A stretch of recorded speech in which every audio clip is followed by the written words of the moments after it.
Damn, Ingenious made the beat.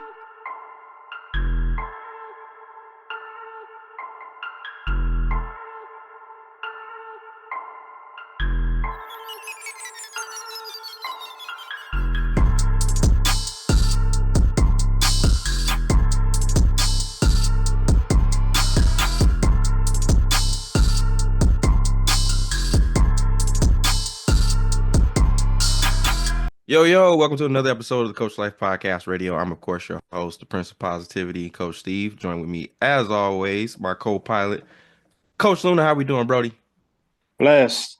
Blessed as always, man. Ready, excited, eager, anxious. A little bit of all those words when you're ready to go ahead and dive and get to the root of a very good conversation with a very good brother of mine. I can't even call him a friend, though. This is my brother.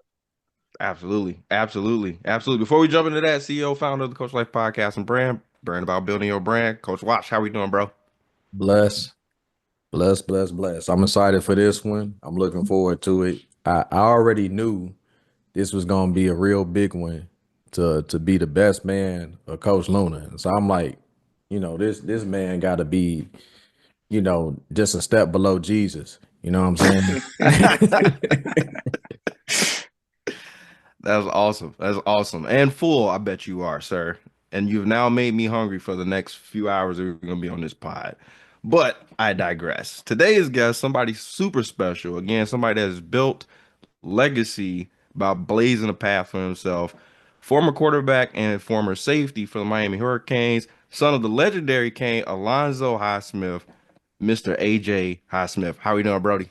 I'm good, man. Happy to be here, man. That's funny. Like Luna and I, like we go so far back. Honestly, I couldn't even tell you all of the names and titles that I feel like we could share with each other. But like you said, blood couldn't make us closer. It's really one of my brothers. Like I talk to him as much or more than my own family. So we really are family at this point. So I mean, I'm just happy to be here. Happy to support y'all. Always been a fan of the show from afar, and really just blessed and thankful to get this opportunity. Man, gotta support, man. First off, the legendary, the greatest college football team of all time. Y'all can hate on it if you want to. You can go ahead and talk about it in the comments if you like. Again, the greatest football team in college football history, the Miami Hurricanes. But again, I digress. AJ, it is a pleasure to have you on the pod, sir. I'm super excited to have this conversation with you because we're talking about a really cool topic of legacy. What No, kind of man. legacy that we're leaving, right? So I kind of want to, before we jump into kind of all the nitty gritty, before we get into all of that, we got to hit you with what we call like our fast five. For people that All don't right. know who you are, I'm gonna throw 5 quick questions at you. Answer those 5 questions as quickly as you can, sir, and give us your best answer for these. I got you. Give me your favorite video game when you were growing up. Oh, Madden '04, easy. Mike Vick, Oh, you cheating, man. easy. Right. 99. They That's said it was a 99, bro. I think it like was Bo it was Jackson 100. on Tecmo Bowl. You ain't never lied. Never lied. So a go-to song before a big game. Ooh, go-to song before a big game. Uh, oh, Mini Men, easy. I don't know why it even took me that long to figure it out. Yeah, Mini Men. I still listen to it on my way to work sometimes if I'm having a It day. gotta have it. Gotta have it, bro. That was a dope album. Very dope Yeah, Very album. much. Top 10 all time, arguably. Easily. yeah. Go ahead again. Argue with somebody else. Drop it in the comments. I ain't. Yeah, 100%. argue with 100%. somebody else. You can go ahead and argue with AJ on that one. Most memorable play that you had at the U. Most memorable play. Probably my first touchdown pass, because that was what I would say my biggest passion was playing quarterback. And so the first time I threw a touchdown pass, I still remember like how it felt, the sound there. I just remember that whole moment. So that's probably the biggest one. Did you keep the ball? I didn't, I should have, but no, I'm not good. Oh, I'm not good about memorabilia. Honestly, I don't have enough stuff. I feel like I internalize and I appreciate the moments, and I'm just like, I don't know. I give it to somebody else. It's fine. dope. A hidden talent or hobby that no one knows about. I mean, But you Luna told y'all expose it. making wings. I mean, I actually talked about in my free time now. I'm transitioning from just making wings. I think I'm gonna start making sauces and either seasonings and sauces because I got a passion in the kitchen. I enjoy just whipping up stuff and like I could almost go on that show where they like the chop where they give you the ingredients and you got to make up stuff. Hmm. That's kind of what I want to do. Like you can just say, I'm gonna give you mayonnaise, brown sugar, mustard, and jelly. Do something I with it. I'm like, like all right, you this know what? guy. I Yeah, got y'all. man. Yeah, There it is. yeah. Just We're gonna try it make out it and do make it what it work. Yeah, do. you got to make Yeah. it work. That's was it Cutthroat Kitchen? I will One of tell you, like those? when I go to cook, if something's not in my refrigerator, I'm not going to the store. Like if I go to the grocery store, it's gonna be an event for the day. But I'm not going to the store for one thing. So if I'm missing soy sauce, something else gonna have to do. And I'll just, I'm gonna Figure it out. I'm gonna Google something. I'll look it up, and we're gonna make it work. And it's always gonna be good. That's the thing. It's There always it good. is. Oh There it is. man, There it is. There it is. So we coming to your house, Steve, I for dinner. I like this I energy. will throw that. Yeah, I would throw down for the crew anytime. Yes, sir. Facts. Yes, sir. Favorite family tradition? Man, honestly, I think I come from a very simple, very loving family. And recently, I think someone asked me, what do I like to do when I'm home now? And really, man, we sit around at night. Like we'll stay up late. My mom, my sister, my dad goes to bed early. If anybody knows him, so he's in the house, but he ain't there. And man, we just play Uno at the kitchen table or Monopoly. And it's really become like one of our favorite family hobbies. We just sit there and we put on some music. We'll talk trash. We be going at it and everybody got their own Uno rules, so that's always a debate. So Hmm. it's always a touchy subject. But I mean, just spending time with the family, man, that's probably what I would say is one of my favorite things now. Dope. Dope. Cannot get enough Are of y'all family time for stacking the sure. Uno in that house? No, we one card at a time. It make the game go by too fast, so we just go one at a. Ah, Allegedly, that's the real rules. That is the real rule. True. That's That is what. the real Yeah, rule. But you could also deal more cards. You can make yep. the game a little longer. yeah, I'm that's just true. saying. But hey, that's just how we play in my house. So don't The don't the come to one my the house. the We one we got stacking we out here. got the we got the little fancy one that has like you can switch hands now, so that extends the game a Ah, lot the anyway. new So ones. yeah, Yeah. they got the words on it now. I don't know if I like it, but I play it. Did you hear about the new one? There's a No, Uno Jenga combo where you pull one out and it says like it may say it's like a wild. So now the next person has to pull whatever color you tell them to pull, or they got to pull. And there's a wow. draw two, so you got to pull two out. And this time, like super crazy. Like Uno is just taking over all over the place right now. So Next game night, AJ. there it Hey, I'm is. down. I'll be There home it is. soon. Awesome. So let's go into a quick breakdown. Let's go into like your fundamentals. Let's go back in the way back machine. How was it growing up with the legendary Alonzo Highsmith in the house? What was the early years of football like when, coming up? I would say I think the the theme that always comes up in my life has always just been work ethic, and I didn't know that I didn't feel like I grew up. Like my dad was never hard on me. Like he wasn't the Joe Jackson yelling at us, whooping us around the house and all that. Hmm. But I will say knowing like the people that have been around me, like we joke about it now, and I didn't think anything of it when I was young, but the standards were always really high in my house, and there was expectations of I wouldn't even call it excellence, but it was just really in terms of achieving at a high level. And it was always about effort and it was always about the work ethic you put into things and just being a good person and being very disciplined. And so I think that taught me a lot of lessons in life because I was never pushed to come in first place. I was pushed to work the hardest or to try your best. And so I think there were times, like I tell people when I play football, like I was the best player on my team. I would say arguably until high school. Like I don't even know if then I was honestly. And like I always felt like there was somebody or there was a level I wanted to get to. So I was always working and striving towards that.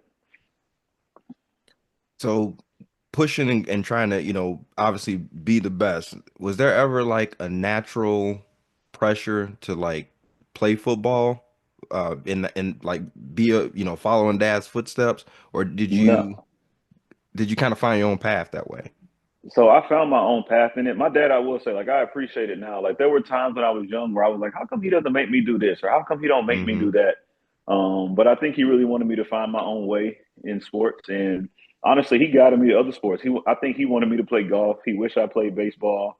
And if you've seen our house, like you see the helmets laying around, the jerseys, the pictures, the magazines. Like, so I mean, I think naturally football was just in my blood and it just came to me. And so it wasn't really hard to find, but they definitely pushed me to do other things. I think football was just that's kind of what that's just what I gravitated to very early in life. Outside of dad, and mom and dad, who else was like a big key influence to kind of moving you toward your career in football? I will say I always had. I think my dad did a great job of putting me in the environment that I could thrive in. He like we'd have conversations really early in life, and when I told him I wanted to be a football player and I wanted to be a college football player and I wanted to be good, like every step of football I played after obviously elementary school and stuff, but like when I went to high school, he took me to the biggest high school games in town. And like I remember as a freshman, like Luna, all of us went together. It was me, Luna, and one of our other buddies, and we went to see Lufkin and South Lake Carroll play because that was like the biggest high school game that we'd ever seen or heard of at the time. And when I wanted to go to college, he took me, to a college game. He took me to an NFL facility Mhm. because of the resources in his job and his career he had. And he didn't it wasn't necessarily him just giving me things. It wasn't the fact of, oh, you guys are great because you got these tickets or whatever, but it was really, I think he wanted me to feel and see what that environment was like. And then it was from there, I took it upon myself to be like, I'm going to do whatever I can to make sure I get here too. So I think I would say that. And then I had really good coaches, man. Like going back, I still have a good relationship with, all of my high school coaches. We had two, but the one in particular, my freshman year of high school, Gene Johnson, I think he shaped us a lot just in terms of what he poured into us and how much he pushed us. And I joke about it now. Like I tell people, I didn't think he liked me until my junior year of high school. Like he was hard, like harder than my parents. Like he was definitely the coach that I appreciated it, but I didn't know how much I would need that going forward the rest of my life. And he coached you at you went to Hightower, correct? Yeah, he was our coach at Hightower from ninth to 11th grade. So him pushing you, how did he help prepare you for that next step, getting onto a college campus like Miami? Man, so with the areas he pushed me in were things that I hadn't really seen, and I think when you're young, you're 15 or 14, 15 years old, you don't really know. But honestly, credit to Luna and our all of our boys. So they made me play quarterback in high school. Like growing up, Doggone right. when I was in middle school, like, and I tell people it's funny now. Like I've been the same height since eighth grade. Like I grew early. And when I was young, I wanted to be Sean Taylor because I was tall, I was athletic, I wanted to be a safety, and I was big. And I was like, oh yeah, I'm playing safety. And like I would play football, I would play quarterback like in street football because I could throw. Hmm. But I never really got a chance to play organized, quarterback until I got to high school.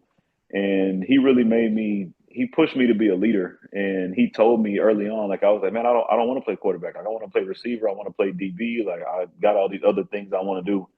And he just kind of, shed light onto me, like, your teammates, they follow you, the guys look up to you, and like that's gonna go. Like I can teach you, you can learn the skills to be a good quarterback, but you can't teach someone, how to lead that way or how to have that type of impact among their peers.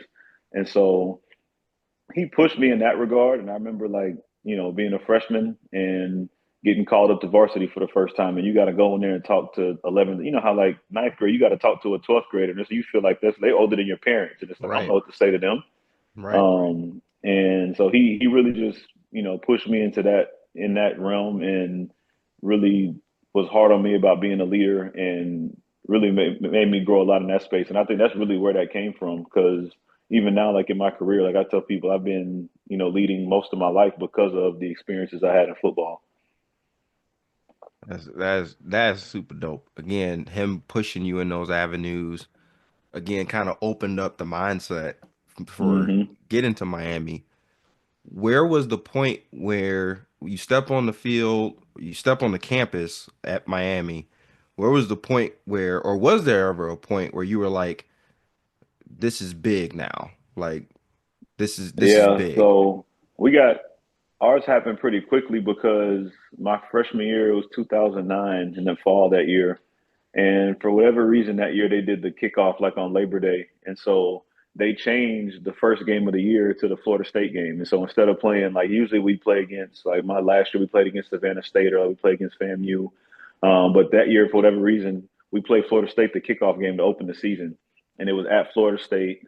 And that was supposed to be like the year that the U was trying to, come back. And so it was a lot of hype the whole off season going into that. And I was the backup quarterback that year. And just, seeing that environment, I was like, oh, this is not high school. Like this is, a lot. Like it was a night game on Monday night. It was like 86,000 people, and they were playing that stupid song, and they were painted in the colors, and I was like, oh, this is a lot. Like this is crazy. But it was definitely like, it was a big deal back then. So that was the moment where you were like, this is a big deal. What was the transition period or the moment that you can remember where you were like, I belong here now? I would say probably after my freshman year, the following season, I was the backup quarterback, but our starter had surgery on his hand. And so he missed all the spring ball. So I got to go basically run with the first team the whole spring. And then playing in the spring game, making plays, building chemistry with the guys. And when I felt like they started depending on me a lot more, I was like, oh wow, like I'm really like, the quarterback at the U. And when I first got there, I didn't really know. I was just going off of instinct and whatever the coach told me to do. And I was just like, I hope this works. But as I built confidence probably through that process, I really felt like that was when I felt like I belonged. Because you go through, spring ball and winter workouts and you're measuring up with everybody and you're doing conditioning tests and all those things. So I think you just start checking boxes along the way to kind of, build that confidence. AJ, before you got to the U, was there like, because again, I know every answer to almost every question, but for the listener, was there any time where you almost contemplated like, man, I really don't want to go to the U because I want to kind of start my own lane and go, establish my own. Did you ever have that thought process, or was it always the U from the beginning? No, man. Honestly, I think I love Miami so much, like growing up, and that was always such a goal of mine. I think if I didn't go there, I would have regretted it like later in life. And so I think that was what I set my mind to from, seventh, eighth grade. Like I wanted to go there, I wanted to play there, and of all the other options, and because it didn't work out exactly how I wanted to do this in terms of football. And I always wonder, like, if I went here, what would that have been like? But I know if I didn't go to school there, if I would have turned it down, I would have regretted that later. The only other time where it was really like a strong thought was when we were in high school, like that last year, and University of Houston wanted to offer a bunch of us. And I think me just being the kind of person I am, I was like, dang, if I can get a chance to go play with all my teammates, that'd be really cool. So I considered that, but that was really the only other time where I would say it even crossed my mind for real. So since we're on the topic of transition, during Mm-hmm. college, we make a transition. So we go from Mm-hmm. quarterback to safety. What went through your mind making that transition? And was it an easy transition for you? For those out there that don't know quarterback and safety, that's a lot of parallels. A Mm-hmm. lot of parallels there. So was that an easy transition for you, or was this something that took a little bit of time to really get used to? So I guess that was me foreshadowing and projecting my future career. I scouted myself and realized, you know what, this quarterback thing might not work out for me. And I want to get on the field. I want to play a lot more.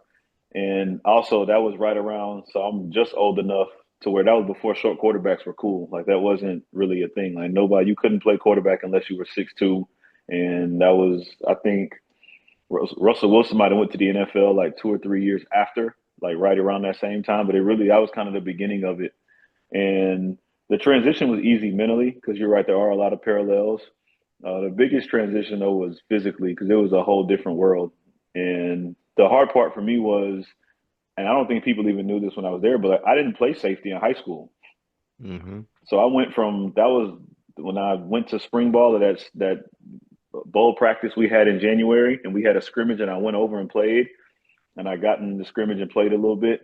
Like that was the first time I attempted to tackle somebody since eighth grade in a real like practice setting. Other than like you throw an interception, you go try to tackle somebody, sure, but to be on in the structure of the defense, getting your alignment, doing all that stuff. But that was the first time I had done it since eighth grade. So it took me like I played it for 3 years, but it took me a year and a half to get caught up, I thought, physically. Like it wasn't until like the middle of that second year where I felt like, okay, I can really make this DB thing work.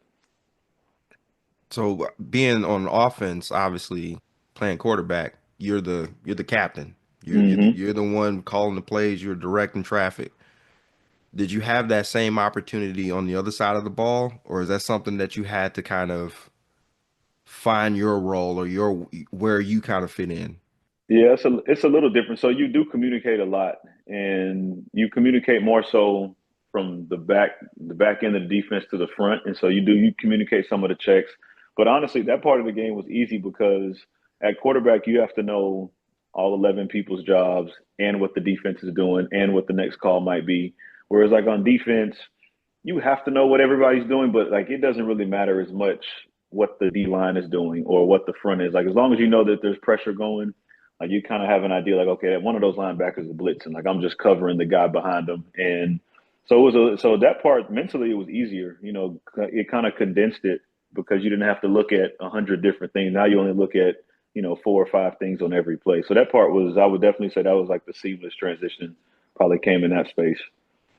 AJ, I ain't gonna let you leave that thought of what you said earlier about you projected your future self into your current role. How was that conversation? Like what was the things that went into your head that you told yourself, like, man, I love quarterback. This is something I love to do, but Hmm. realistically, I need to do this. How did that conversation go about within yourself to make that move and be confident taking that step? I think it took a little bit of humility because I had to, look myself in the mirror and see that, I basically gotten beat out by a younger guy who had played more. And you know how it is, like during the season, once a freshman comes in and starts playing and he does well, it's like, all right, well, he's going to be here for a while. And, you got to work to beat him out and make it a competition, or you got to pivot and go either leave or go somewhere else. And so I never wanted to leave Miami. And ultimately, I mean, my goal was to play in the NFL. I didn't have a position I wanted to play. And so I figured as long as that was a possibility and I could do it there, then I would change. If I had to change positions to make it, then I felt like, that would be a better chance. And I thought, physically, I fit the mold of an NFL safety more than an NFL quarterback, just in terms of my height and my skill set and what I could do. So I thought that gave me the best chance. And so that was kind of what I thought, just in terms of like the conversation with myself. That takes So a the lot. goal was still the goal, and Yeah. sometimes it may require you to go ahead and change your path, but the goal is Hmm. still a goal. Yeah. I mean, I do, like I tell people, like if I could play any position, it would always be quarterback. But I also knew that, like, they weren't going to put me on the field there. So I was like, well, I'm going to either be really upset trying to wait and play, or I can go over here and, like, you play two or three DBs, you play two or three safeties in every game. You got special teams, there's other stuff you can do. Whereas, like, as a backup quarterback, you just helping with the signals and helping, you holding a clipboard. You don't get to play unless it's a blowout. So I just kind of looked myself in the mirror and figured out, what it was that I really wanted to do. What do you think is the part of your journey that today still inspires you the most? Um, I'm I think, asking that question partly because of how you answered this past question. It takes a lot for yeah, somebody to pull themselves back out of a role that they love. I guess I never really said it out loud until you asked, but I think like even right now, like going through, this transition of my career and where I'm at now, I've always nothing's really ever slowed me down. Like I've never really had time where I didn't think I was going to get to my goal. And I've been rejected. I've been told I wasn't good enough. I've been turned down. I've missed opportunities. I've had success. I've had things that I've failed and messed up on. But ultimately, like when I lay my head down at night, I always feel like success is on the other side of that, and that's what's coming the next day. And so, whether it was changing a position or going into a job or missing a job opportunity and not getting a title I wanted or the salary I wanted, but having to, buckle down and do it again for a year. I feel like I always, stepped up to the plate and just answered the bell because that's kind of what I'm about. And, like I'm human, like I have feelings about it. I have bad days and I have moments where I'm upset or, you feel down about it. But at the end of the day, like I feel like when it comes time to battle, you got to be ready to go. And that's what I kind of pride myself on. AJ, that kind of brings me to one of the mantras that I know that you live by that I've always kind of like, it kind of stuck in my head every time I heard it. And it said, no one cares, work harder. Mm-hmm. What does that mean to you? I mean, that one's simple. Like I always think of it because, and I was thinking about this on my ride home, like how I was going to say it or what we would talk about today. But I mean, the world doesn't care and it doesn't stop. It goes both ways, whether that's success or failure. Like there's not many times I think you can count on one hand how many days a year you get to just sit, relax, and you can just count your victories or, read your press clippings and nothing is you're not gonna fall behind. Like you get, I joke about it, but like you get Christmas, you get a little time, you get it, if you achieve the mountaintop and you whatever your Super Bowl is in your field, like you achieve that. And when you're at the top of the mountain, you get to like, take that deep breath and relax and take it all in. But like other than that, I mean, I feel like you always got to work or somebody else is coming to get you. And I think that that's how I look at it. And that's what keeps me going every day because whether you have a great day or you have a bad day, whether you just won the Super Bowl or you got, let go from your job, like you got to go to work because like I had coaches say it too, like you either getting better or you getting worse. You can't stay the same. And I think people lose sight of that because they make up excuses for why they don't need to work or why other things they can do to distract themselves instead of, continuing that progress. And that's just something that I pride myself on. I always tell myself is that, the world, they don't care. And, obviously you have your small circle and you got your family and your friends for support, but you got a job to do and you just have, you got to make sure you're doing what you can to achieve your goals all the time. Man, I'm about As to a run through a quarter, doggone brick wall right now. exactly. As a quarterback, I will always say, and I know this to be true because I played with some awesome quarterbacks, and those guys can rally a team around them. What was it about your leadership style that got people to rally around you and the cause and the goal? I think it was a couple things. I think for one, I try to be very normal, I would say, and very down to earth. Like I don't try to come in and prove that I'm better than people or show you that I'm this high and mighty. I'm on a pedestal because I'm the quarterback or because I know what to do. I feel like I very much engage with everyone around me and make them feel included. And I think everywhere I've been, I've always set the standard with how I work. And I think when people see that, I think that's what people follow because everyone wants success. Everyone wants to get better, but not everyone always knows how to do it. And I think when you show people that, I think it does a lot more than anything you can tell them.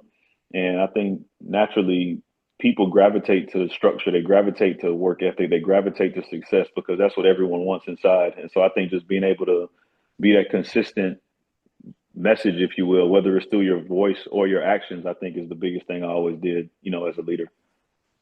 Yeah, and I can concur from being his teammate. That was the number one thing I always remember was that AJ was always gonna work. And it was always available to the point where when Hurricane, what was it, Ike? Mm-hmm. Hurricane Ike hit, ravaged through Houston, knocked out all the electricity. Mr. Highsmith, we all sent the text message to each other. We all made sure we were all right. And then the next message was, hey, let's go get some work in at Hightower at like middle of the day. I'm talking about Mm-hmm. the street lights are still out. There's damage all around us. We are working out, bro. We pulling tires. We are doing footwork. We're doing freaking 28 100s. Like you name it, we did it all. And it was just like it's kind of the very same way how AJ talked about his goal and maybe the path. Our goal from the day we stepped on High Tide, we was like, man, we're going to state in '08. We're going to state in '08. And sure enough, we ended up going. And you know what I'm saying? And the thing that I always learned from AJ and the structure of always going over there, it was a disciplined household. Like the work ethic was disciplined. When we would go out and work out, Mr. Highsmith would come back, he'd be in that kitchen watching film. Fast forward 14 years later, same thing. We would go work out, AJ in the kitchen or AJ doing whatever on the iPad, watching film. And I think there's a testimony to that of like your discipline and your consistency will always your success will always come from your discipline and your consistency or lack thereof. You know what I'm saying? I don't think there's a way to sugarcoat that. And every person that I can say has been successful or is successful, that's a common trait between every single person. Is their level of discipline and consistency that people think they working hard until you meet somebody that's working hard. Mm-hmm. It puts a lot of stuff in perspective for you, a lot of stuff in perspective for you. So again, just based off of what Luna said, again, it I guess my question that I have for you, AJ, is based on your journey today, and I don't want to get too far into because I actually want to touch on our transition coming from college into our career. But based on your journey today, what's something that you would say that like this portion of my journey is something that inspires me the most? It's always giving me that get up and go. I think you know what I think there's random times where it comes up, but recently, like over the years, like I've really heard like the type of reputation that I have and how I'm perceived by people, and that was really like humbling, and it was really refreshing to hear because when you're working, like it's quiet, and so you're always a lot of times it's by yourself, and you don't know people don't see it, and so you never know like man, do people really see like I think I'm a leader, I think I'm working hard, but do people really think that? And so it's been really cool through the job opportunities that I've had and going through like interview processes and different things where you meet people from other organizations or in your field, and when you hear things like people tell you like, oh, you're the hardest worker that they've seen, or you're a great, people have always said how hard you work and the type of evaluator you are, and everyone respects you in so many places. It's just like, oh wow, like it really is, it's real, like it's working because that's what you try to put forth, every day. And sometimes you don't always see it, right away. And it may be a year from now, it might be 5 years from now. And but that reputation, like those things, people see it, and I think people appreciate that about you. And so that's probably one of the more motivating things that I've come across lately. I'm gonna have to concur. Again, this is a short amount of time that I've been able to have this conversation with you, and I can tell that there's one major common theme, and I know Luna has said this before, outside of the pod about you, humble. Hmm. Everything that everything that I'm hearing from you, how you talk about your past, how you talk about your growth, how you talk about leading, how you talk about educating and growing and continuing to push is humbling. Yeah. It's mad humbling. Was there ever a point in time where you didn't have that humbleness about you? Or is that something that's literally been ingrained in you since day one? Nah, it's how I was raised, and I think there's two sides of it. So I was told that's what I was told all the time. Like I come like my mom's an immigrant. My dad is, a hard worker. He obviously played football at the highest level, but he was, one of the elite workers. People still tell me stories about how hard he worked, and that was what he always instilled in me. It was never about how talented you are. He never. I'm not gonna say he didn't praise me for awards, but like we didn't have a house where it was like, oh, come look at how many like he hates the bumper stickers that say like my kid's a straight A student. He was like, no, like we're home and we're working. Like you don't have to tell anybody. Mhm. And that was kind of how I was raised. But then also too, like I've always had a lot of awareness of myself and people around me. And I think the example that I had closest to me was my dad.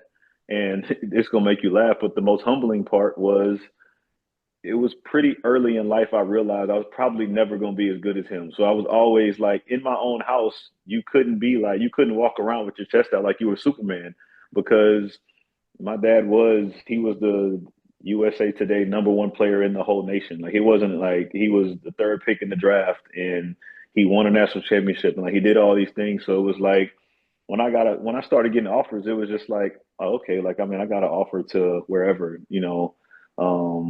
North Texas, and it was like, okay, that's cool. Like my dad he had every offer in the world. So like there was a little bit of like, humility that just came to me naturally, because it just gave me a lot of perspective. Like I never thought that, I was the biggest and baddest dude in the world. I just wanted to be a good dude and I wanted to work hard. And that was kind of where it all started and stopped for me.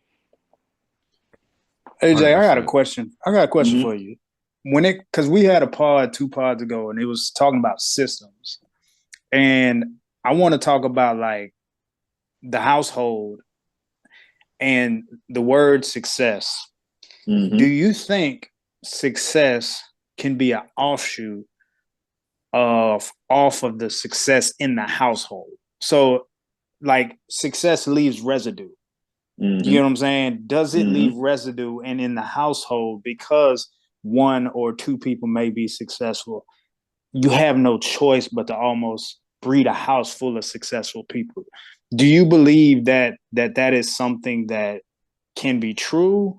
Or, is it sometimes just a trailblazer? Like how does it feel growing up in a household where, those standards are high? You know what I'm saying? Like, So there's always exceptions. You always see, people hit the lotto. There's the lightning in a bottle where one person makes it out and, those things happen. But I do feel like success isn't something that happens by chance, especially when you talk about it for generations, like when it gets passed down.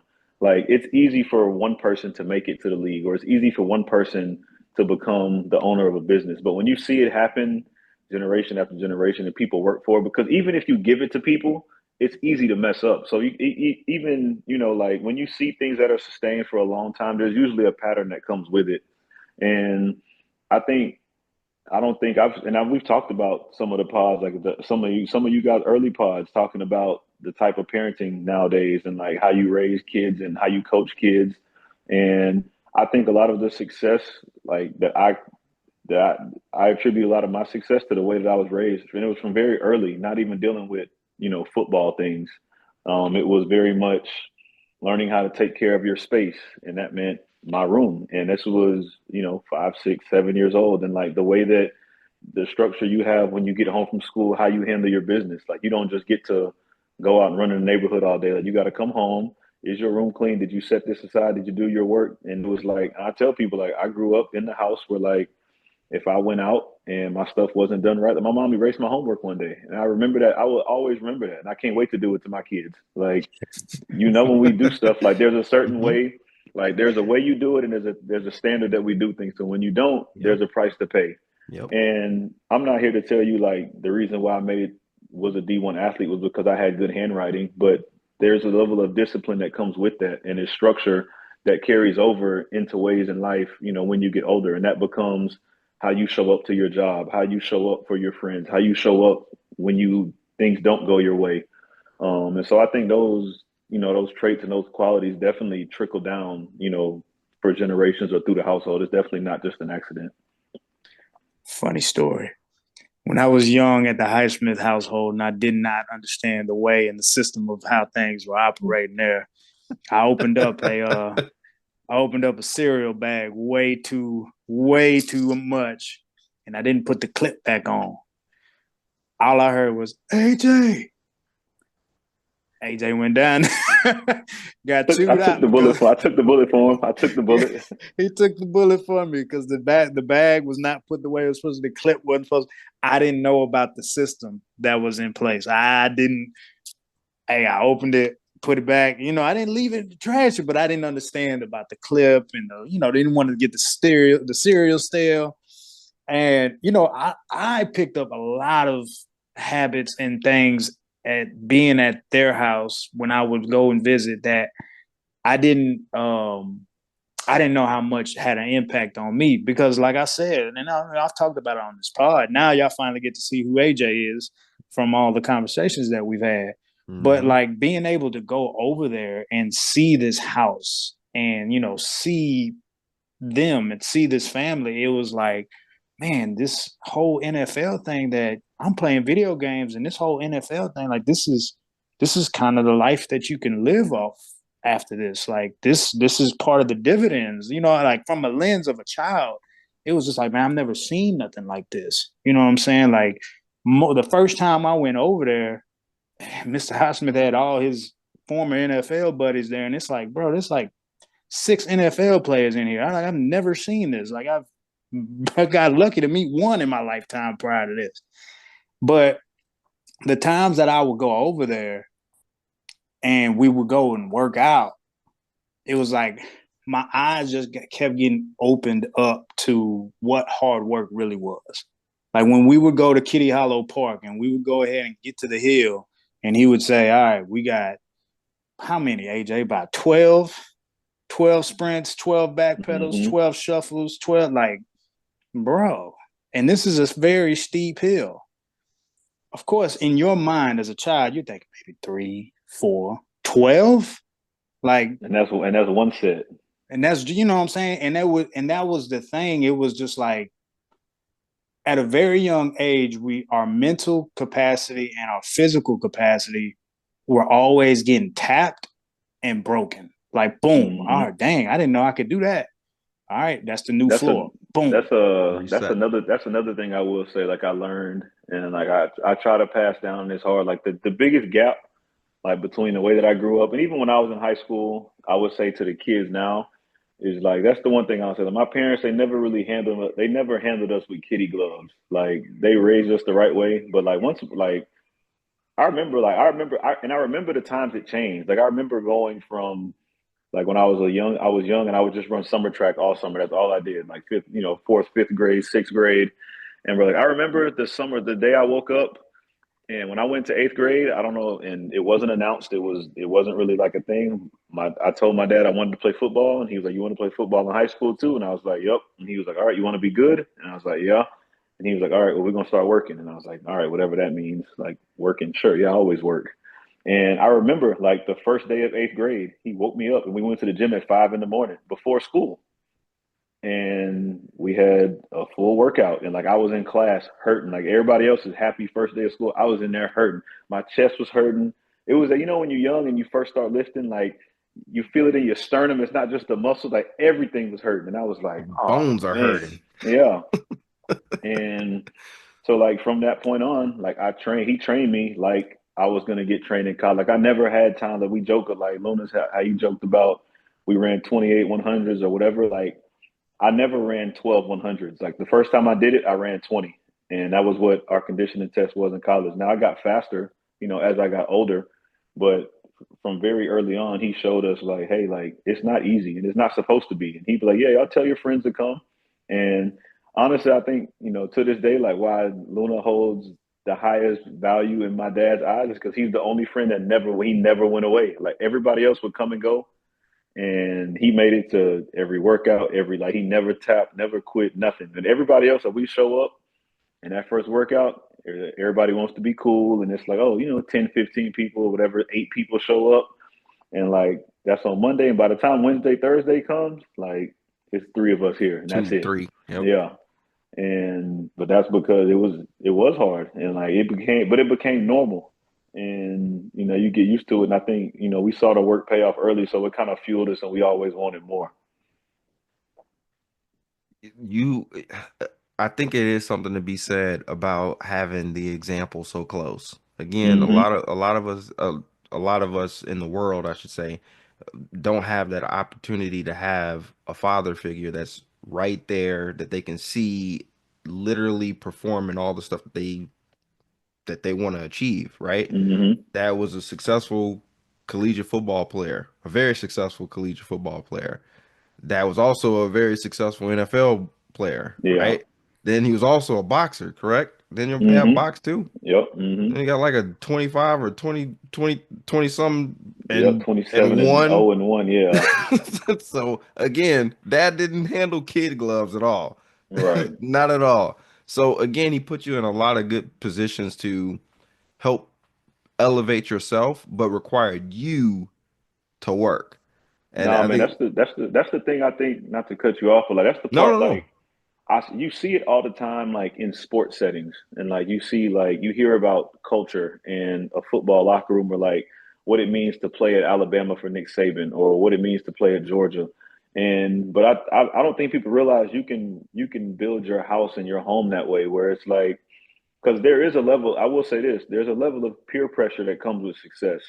And like when everybody around you is operating a certain way and the tempo is a certain way, or everyone's moving at a certain pace, or everyone's achieving at a certain level, like if you're not doing that, you feel left out, or you feel less than in a way. And there's obviously there's probably some therapy that got to come from that, and you got to handle and learn how to navigate that.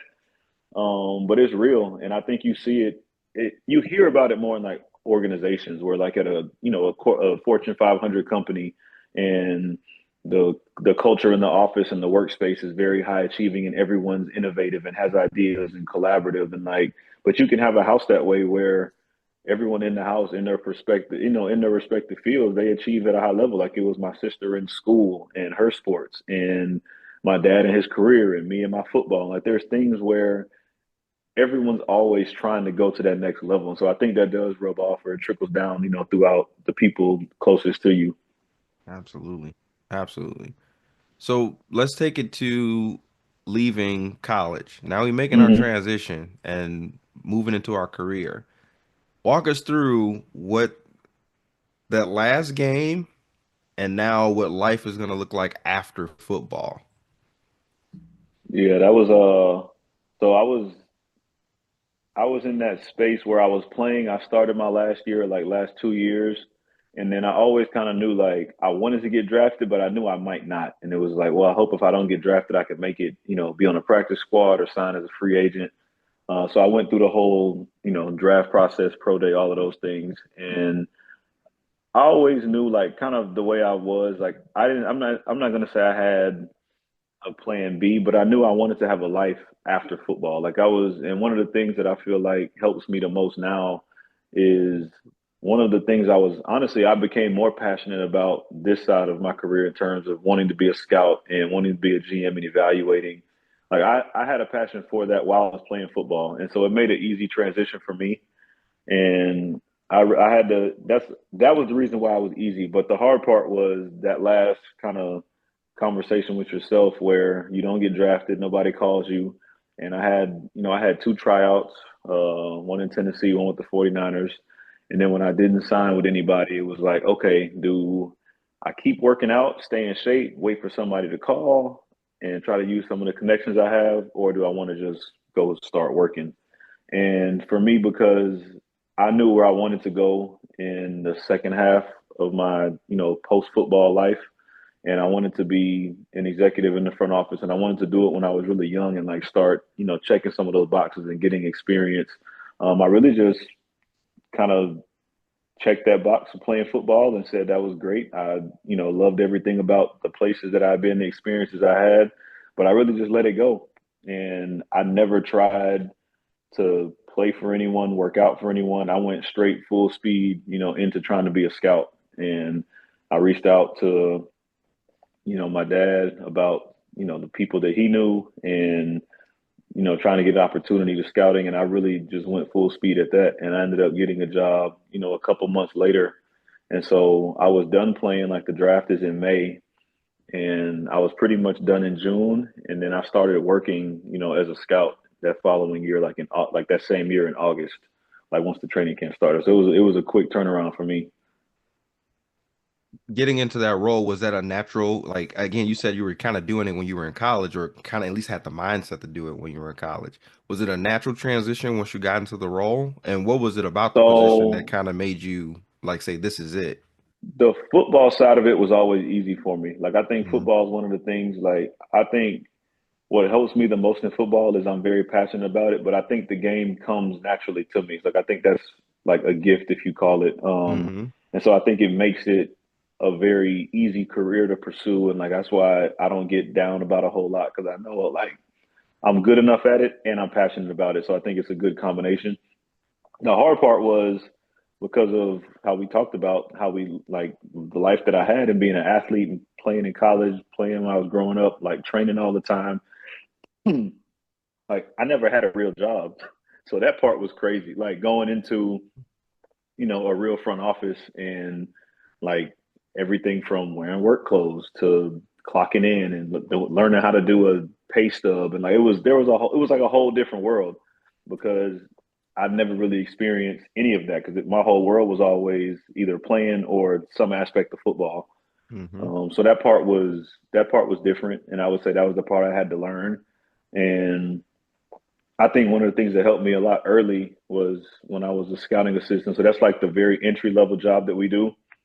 And most of the time it's pitched kind of as a 1 year job. You do it once and then you either grow and progress or you go to a different team and probably try to, find your way into a different building. I actually chose to do it twice because deep down I just felt like I was still learning about what the office structure and like what that was like. And so because it was so foreign to me just being there and operating and doing meetings and kind of being in the front office space, it was really new for me. And so I did it 2 years with San Fran. And I think that honestly, I think it helped shape me a lot. Like it helped me kind of understand what I was good at and what I needed to get better at, and then where I ultimately wanted to go. And I've kind of just used that roadmap since then. Having this other opportunity now, just recently we had an opportunity to do some scouting for the Titans, correct? Hmm. Hmm. So take us through getting into that transition, getting that opportunity, and kind of what that meant for you mentally. So my career I worked in San Fran for 5 years with the 49ers, and then I left there, transitioned and went to Buffalo for 5 years. And along the way, our former GM at the Titans here, his name is Rand Carthon. He and I worked together at the 49ers for 3 years. And, he's become someone that's, one of my closest friends. And we always envisioned working together one day. And he ended up getting the GM job here and in Tennessee. In his second year on the job, he hired me. And that was, I would say, probably the biggest jump I've had in my career. Like it kind of took me from, I would say, like the middle level where I was at into like that executive space. And so that was a great, I'm thankful for that opportunity and, just being able to experience that. And that was probably, like I would say, not probably, it definitely was the biggest job, that I'd had, and it was a lot of responsibility. And but it was a great transition for me because I felt like I was ready for it. Like I think the jobs I had prior to that, I think they really helped me and shaped, prepared me for that role. And so I think it was overall a really good experience. So, AJ, like, so outside looking in, Hmm. someone would say that is a man, that's a big jump. What were the things that you did outside of your duties as assigned that one you knew when that opportunity came that you were going to be prepared because these other people don't know the work that you're trying to put in. What were the things that you do, like what are the things that you do to keep yourself constantly sharpening and becoming the best evaluator you could possibly be? So the one thing I really take pride in is I love to learn and I love to learn about scouting. And I think is I think if you ask anyone about me, I think the first thing they would tell you is like, oh, like one of my strengths is I'm a great talent evaluator. But I think honestly, I really try to work on everything outside around that. And so I learned about analytics and I learned about salary cap. And I've learned now, I've always thought of myself, I've thought from the seat that I wanted, not necessarily the one that I was in. And so when I Hmm. was, when I was in area scout and all I had was 6 or 7 states, I still watched players all over the country because I wanted to have that perspective on how the players that I watched stacked up to the rest of the board that was in the draft. And so I never really allowed myself to just be in the box that they gave me, because I knew ultimately the seat that I wanted to be in, and I always want to know, like I want to know everything about the scouting process and the player personnel process. So that's all the different departments that go into it, whether it's analytics or is managing the salary cap and understanding how that affects our team and what that means. So I try to learn all of those things. So because I've worked on that, at the other places I've been, and I've had, like I was never afraid to just walk in someone's office and say, "Hey, man, like I don't know anything about this. Can you help me? Or like, can you teach me something about, the medical staff?" And I ask them about, longevity with injuries and why they give the medical grades they give. Or I go to, one of my other buddies that I'm really close with. His name is Kwesi Adolfo-Mensah. He's the GM of the Minnesota Vikings, and his office was on the other side of the wall of mine. So we were kind of like, I could knock on his door and he'd come around, and he ran our analytics department in San Francisco. And so when he would, I'd watch tape, he'd come in and we kind of honestly, we just have like a chalk talk session where he would ask me football questions and I would ask him questions about analytics and data. And so I think like just having that desire, having that mindset where I'm always trying to improve and work on something really helped me the most, just taking that jump, because there wasn't much I was asked to do, in this job, even though although it was a big jump, like there wasn't much that I hadn't really been exposed to because I tried to throw myself in so many different areas along the way. It's a lot to unpack there, Coach Steve. It is because I'm thinking about it from a player's perspective. Um, Coming out of college and trying to figure out if I'm gonna go get into the draft, if I'm gonna go undrafted, like how should I work or what should I do? Or even if I'm in my senior year, I'm coming up on my senior year and like what mindset I'm in. Coach, how do you help that player transition? What are some of the things that you give to those players that you hope that they walk away with, that they have a better mindset to kind of help make that transition? Is that for me, or are you saying? Yeah, no, I'm sorry for you, AJ. So When I think like what I try to do now, one of the things that I'm passionate about is I try to pay it forward, to the guys that come behind me. I think I'm definitely my path wasn't, I would say it wasn't the norm, because of the hmm resources that I was blessed to have between my dad working in the NFL now, over 20 years, and playing, big time college football. So I was able to meet scouts that came in, to the building, and I would talk to them. And so I think I had kind of an inside track to the position that I wanted, along the way. And so one of the things I do is I think you have to give people the space and the resources to figure out what it is that they want to do. And so I think just giving guys, opportunities to come see what scouting is like, or give them opportunities to go in and do coaching internships and things like that. Because a lot of this, like a lot of the front office in sports is really, it's not really talked about, and guys don't know what it's like because it's not something you can just look up on LinkedIn or you can read about and you can just go apply everywhere and find a job and try it. And so I think that, when you find usually guys that play the game at the highest level, when they play that long, there's obviously some passion that's there. And so I think if you can tap into that and give them a space where, hey, maybe you're not going to be a first round pick or play football anymore, but here's a way you can stay engaged and active around the game, and you can make it a career and still be involved, in the sport that you love and, where you put all your time in, a majority of your life. again, just having this conversation with you, AJ, you sound like somebody that again is a game changer. That's always been a game changer. And as a quarterback, you have to be a game changer because that's got to be your mindset. Hmm. How do you hope to impact the game of football in the next 10 to 15 years doing what you're doing right now? So one of the things I've wanted to do is create a curriculum for how to teach people how to be a scout. And because I think, like I said, I know that, a lot of the things that I know or I was able to see was because of my dad. And so he taught me a lot of things even before, I was applying to be for a job or knew I wanted to even do it. Like I would just see what I knew what his schedule was like. I knew how cool his job was and what games he could go to. So a lot of those things I saw, and I was like, oh, that'd be a pretty cool career. Like, I think I want to get into that when I get done playing football one day.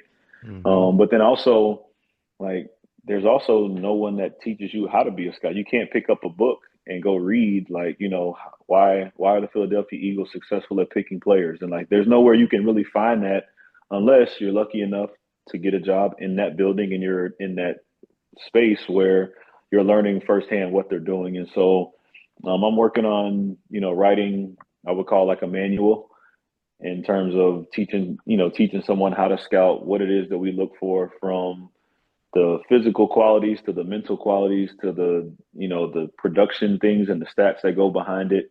And ultimately, I'd love for that to be a class that I could teach back at University of Miami, like in the sports administration program. And so that's something I want to make it to where it can be, 50 or 100 pages where you could break it down, into a curriculum and have a 6-week course and where you could, provide that for people and, have people that would, because honestly, like if someone were to get up there and say, I want to go be the best scout in the world, honestly, there's probably not much I can't help you unless you get into your resume in front of a GM. But if I wanted to go be a doctor tomorrow, I could go take the MCAT or I could take the bar exam and be a lawyer because I could just Google it and they would tell me exactly where to sign up. I know where to pay for class. I can get registered. And after that, I can practice law. But Makes it the super front easy. office, the front office in sports is not really the same. So that's something I've probably thought about the most that I want to definitely give back to, people. One thing I keep hearing in my head, bro. You a visualizer. Yeah.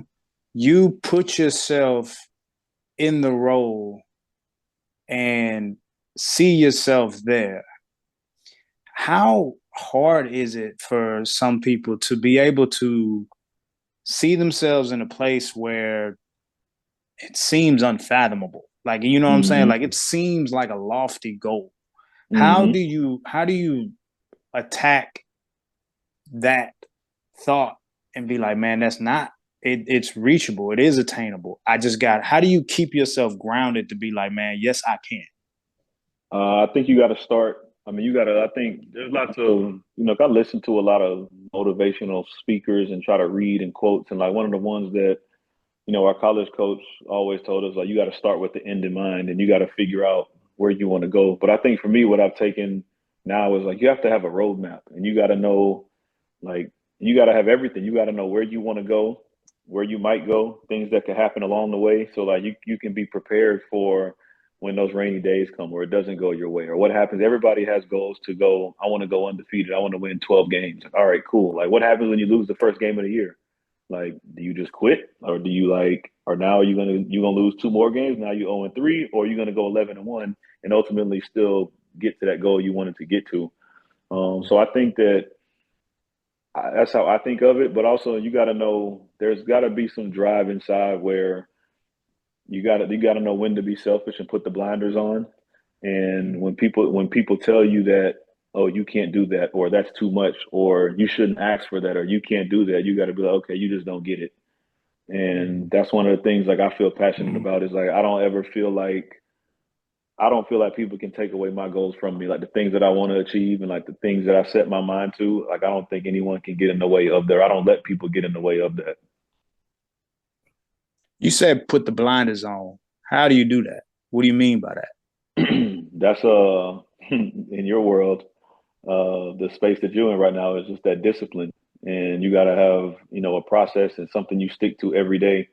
The routine makes it easier. Like I will say, like when you set out and you tell people or you say what you achieve, like it sounds like a lot. Like for someone to say, I'm going to go to the gym 300 days straight, or 300 times. Like I'm just going to go 4 days a week, one day off for the whole year, and I'm going to go to the gym 300 times. I'm going to have 65 days off. That's it.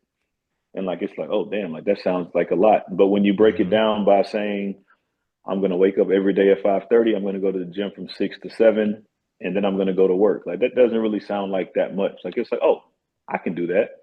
And it's like, yes, you can do it once, but can you do it 3 times, and then 30 times, and then 100 times? So you got to have, a system because it's hard to just wing it. Like nobody can last. You won't last, a month or a year or, that amount of time just winging it or trying to figure it out. But I think having a roadmap, putting the blinders on and then just being disciplined about your process of what it is that you want to get to. AJ, listening to everything you saying today, there's been moments in your career where you made something happen immediately and then you made something happen over time.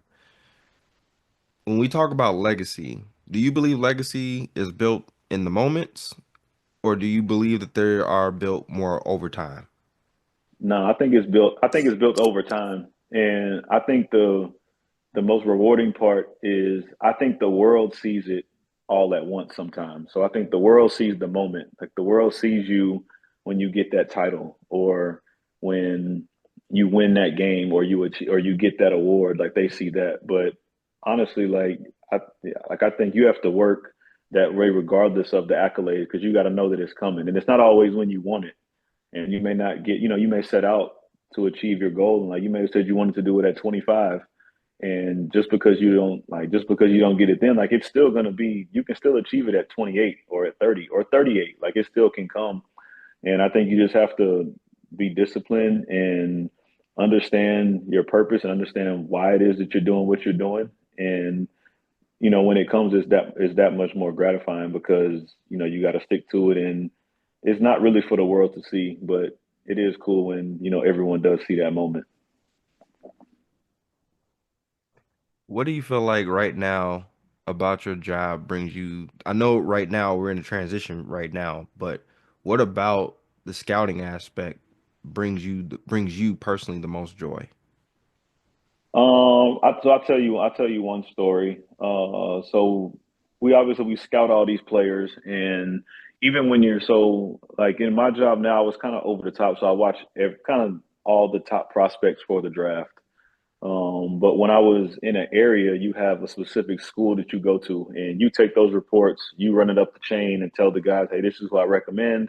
I gave this player a second round grade. I think he'd be a great fit for us as a player, as a person. I think he'd be great for our organization." And a lot of times, like we call it, you got to stand on the table because you know how it is. Like when it's everything's subjective, and the likelihood of 10 people all seeing it the same way as you is very slim. So you get in the room, and you give this guy a big grade. You tell him, "Hey, I think this guy can start for us. I think he'll be a great player. We need to add him to our team." And 5 people say, "He's too small," and he's this and he's that, and then you end up picking that player. And when it works out, it's a great feeling for you, but I think the coolest part I had was when I was in Buffalo. We drafted Terrell Bernard, who was a starting middle linebacker, and I went to his school, wrote his report, did everything, I did all the work on him. I actually had to work him out at his pro day, and when I did it, we worked him out, and I was like, "Hey man, I got a ton of respect for you. I just love the way you play the game. Like man, I hope we can get you in Buffalo." And I just told him that kind of as some encouragement to him, but I was also that's kind of how I felt. And but of course, the draft goes. You never really know if you're going to get the player, and we ended up drafting him. And he didn't play as a rookie. And going into his second year, he ended up becoming a starting middle linebacker. He's the team captain now. Like all the things that we thought about him coming out ended up coming, to the forefront. He's a team captain. He's a leader. He's all the things that we said he was going to be, coming out in that process. And the coolest part I will say to finally tie this whole thing up was he tells people that I'm the reason he's there. He was like, "Man, AJ came to my pro day, like he believed in me, and he really felt like I was the reason why I gave him a chance to, be in the NFL." So he sent me a jersey, signed it, and so we got a cool relationship because like I believe in him as a player, but he really felt like I gave him an opportunity to, to pursue his dreams. Changes life, You bro. you never know the impact you will leave of the words that you speak. You'll never Hmm. understand the impact, bro. And that Hmm. it kind of goes back to our pod with Stu. It was just like, man, that was projected for you to go ahead and say that, bro, and like it literally changed his life. Yeah. And I do like I tell the guys like the ones I really like because it's scouting and like I see a ton of players every year, but there's always like 5 or 10 players every year that are like when I meet them or I'll tell them like, "Hey man, like I respect like I love how you play the game or like you a real one like keep doing what you're doing like I know everybody don't always see it but you can be a good player." And like it's funny because you think they don't know, but like, they remember. Like they'll see you later, and like they know like the people that pour into them or the people that believe in them along the way. I kind of want to go back to that room you were talking about. You would say like 5 people maybe like not agree with you.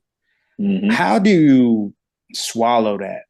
How do you swallow when it's just like something that you so hard, like I totally believe in this, but then you got everybody else like, nah.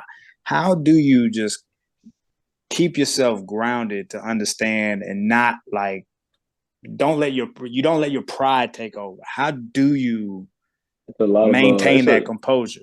it's a lot of things that we talked about today that like go into that. So you gotta have there's a balance. So you gotta know you gotta pick and choose your battles. So because they know like it's like anything. Like if even on this even in the pod right here, if every time Coach Steve says something, Luna, you had a rebuttal for it, he'd be like, you know what, I just can't do it. Every time I say something, he got something to say. So you just tune him out. Like, you know what? That's fine. Don't listen to Luna. He don't know. He just want to argue. So we just gonna tune him out. You can say your piece, but we're not gonna listen to you. And so I think you got to be strategic about the message and how you deliver it.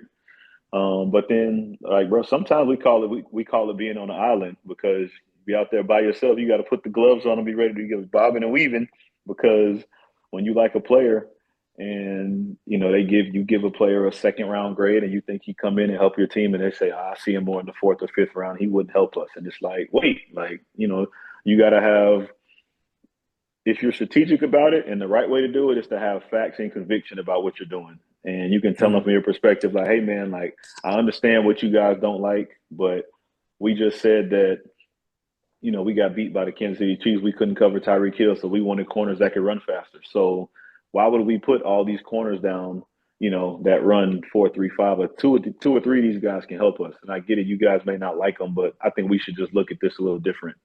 And then it's that way where it's like, okay, like maybe let's think about what AJ said, as opposed to just going in there guns blazing, like, oh, y'all wrong, y'all don't know. Like this is the only thing we should listen to because they'll tune you out. It's the same way we debate. Yeah. Like the same way we talk about, when you get into sports arguments and the LeBron or MJ, you can go all day. And like, but you know what? Like if you give some facts and you give a little bit of, insight, then people listen a little different.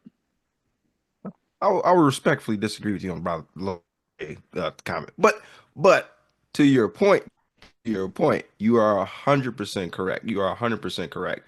I have a question for you. Being in that situation, has there been a situation where the people on the other side of the table they actually trust AJ's decision? They actually trust AJ and saying, yes, I've been around AJ long enough to know when he sees something, we need to take notice. And then on the Yeah. flip side of it, have you been on the other side of it where they didn't take that? And how did you handle those situations? 'Cause I know you're telling us like you're giving us the roadmap on how to do it. How did you handle your first one? I'll tell you. So one of the ones that, and I think a lot of the confidence that I have in my job comes from I always try to reflect and I try to look back at every year. I look at what I did right, what I did wrong, and like things I could have done better.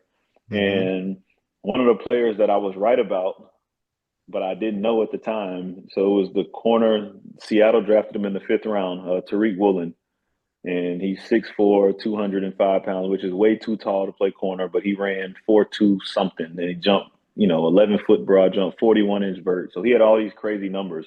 Mm-hmm. And so the year they came out, so it's funny how this like when I said it in the room, they thought I was crazy. Like literally, they looked at me like I was crazy, and they looked at me like I was so crazy. I just kind of backed down. I was like, you know what? Maybe I had a bad day. Like I don't know. I liked them. I don't know. So he goes. So I gave Derek Stingley, who plays for the Texans, I gave him like a first round grade, which is it was like not a layup, but he was a big time player at LSU. Everybody kind of knew. And then I gave this Woolen guy a top of the second round grade. So they really weren't that far apart. Like they were really like one grade apart. Mm-hmm. And so you look in there on draft day and like one dude goes third pick in the draft, one dude goes in the fifth round. And so it was kind of like, AJ, like, why'd you like this guy? And I was just kind of like, you know what? Like, I see what you guys see. I know y'all don't like him. Don't worry about it. Like, I'm not really fighting for this one. It was, maybe I had a bad day. Cool. And turns out like he comes out the first year, makes the Pro Bowl as a rookie. He goes on to be he started now for 3 years straight, never, missed any time or whatever. He's a legit NFL player. And honestly, he plays like the grade that I gave him. And so that was one of those moments where I was just like, see, I probably should have, I should have put on the gloves that day and went to battle because I knew what I liked about him and I knew why he would be a successful player, but I wasn't really like when the whole guy, that was one where sometimes there's a couple people with you on that one. It was like 1 versus 20. Like it was like I was the Mm. only person. But it's cool now because like in the system you can see what grades people give them coming out. And so it's cool when you see like a guy that you got like a 6 round grade, a free agent grade, this grade, and you see my big ass 2nd round grade. It's like, oh shit, like kind of like this guy. And it was like, He yeah, knew. turns out, yeah, you must have known something. So we've had a couple of those like we do, and I don't. I don't ever really take credit just for one person because, like, the Bernardo one I told you was special because that was like a personal guy that I really liked. But a lot of times it's like a collaborative effort within the whole room. But one of the guys that I feel like we did a good job scouting was like James Cook, and he was one that we started off probably in the 4th round, and we ended up drafting him in the 2nd round because myself, a few other scouts, we all kind of had a vision for him, and we liked the things that he could do for our offense, and so we were like, hey man, like, we might need to move this guy up. And the group kind of listened, and they were just like, it ended up like we took him, and shit, now he's a Pro Bowl running back.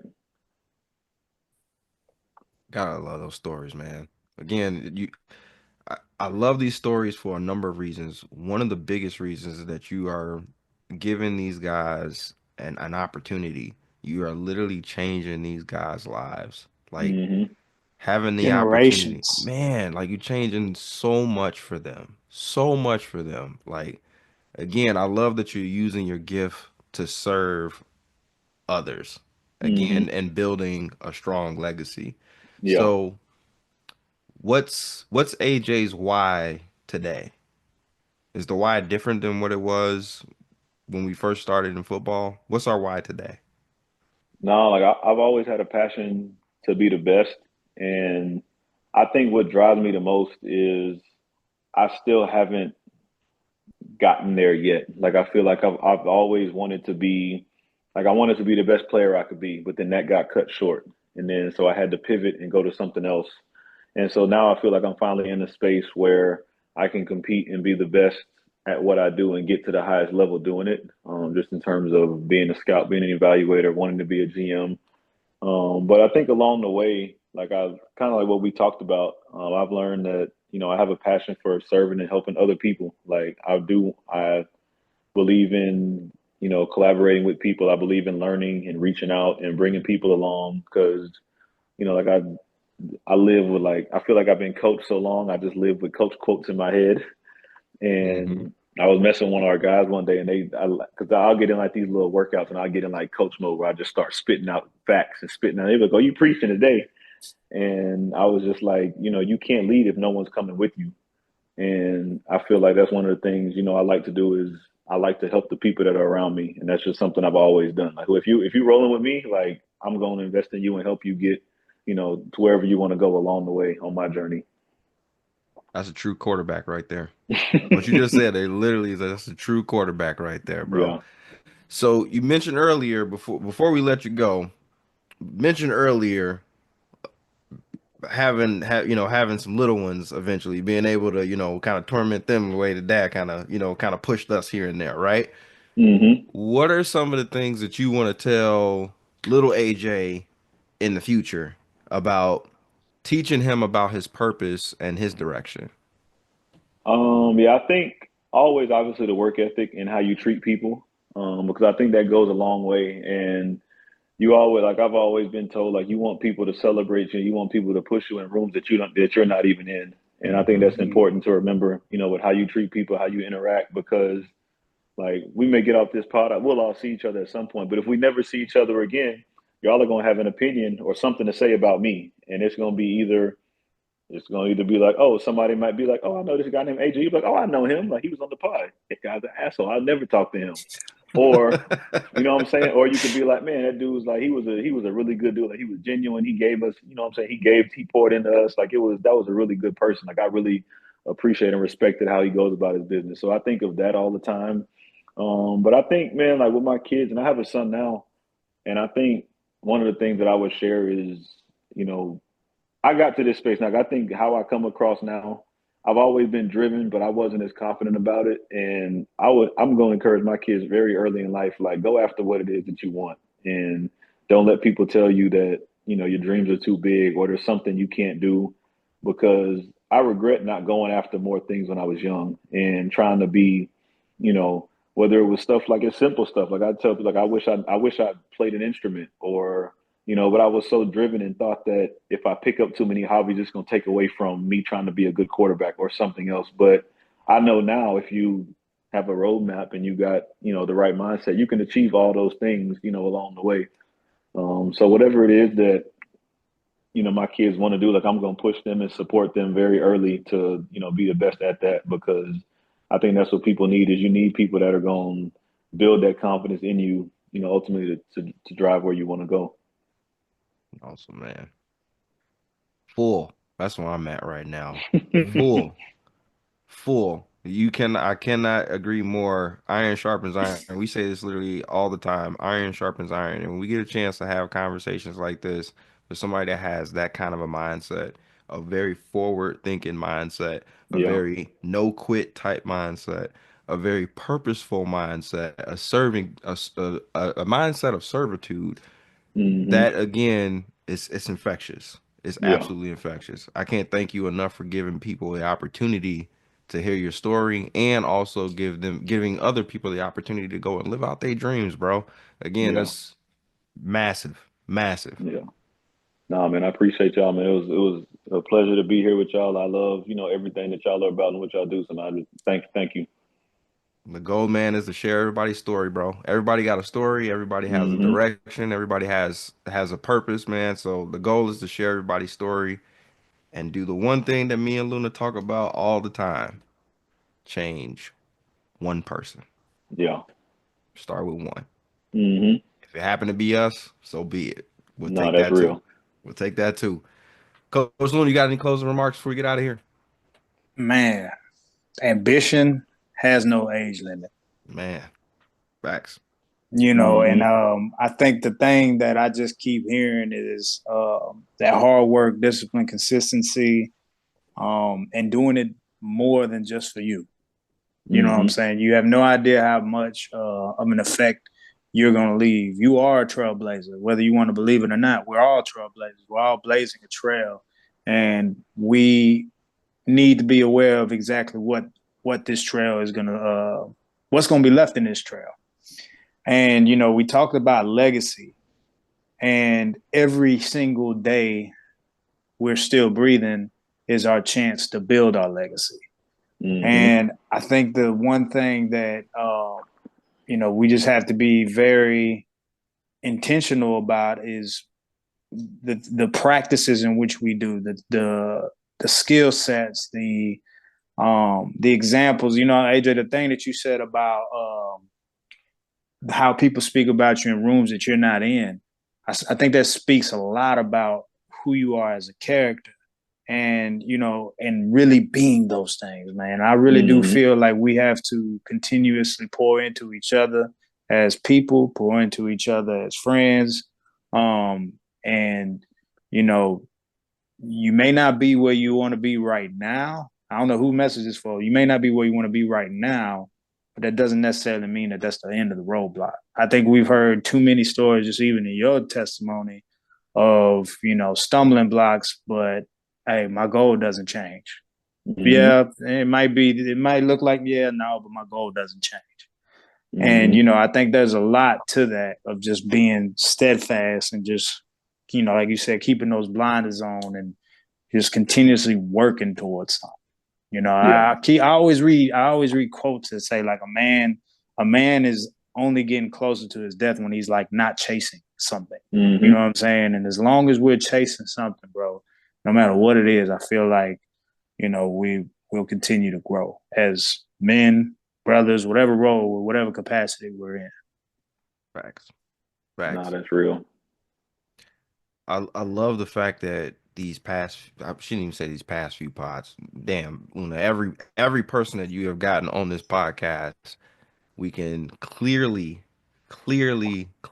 see, like, if you were standing out in the forest on a well lit night, you can clearly see you guys know where your North Star is. You know where your Mm-hmm. direction is.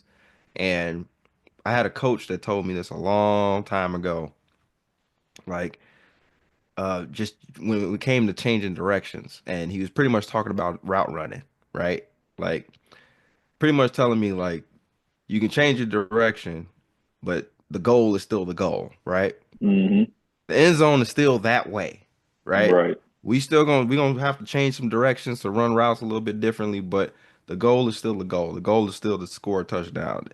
You have never lost sight of the goal. You've never lost sight of the goal, and it's apparent in how you kind of ran your entire life.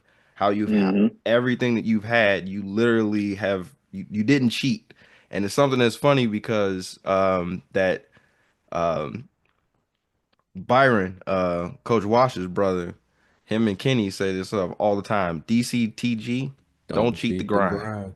And we Mm-hmm. have never seen, based on your story that you told us today, and I know Luna can definitely confirm this, is that you have never cheated the grind. You have Yeah. always been in the forefront to to push forward and be the best. Mm-hmm.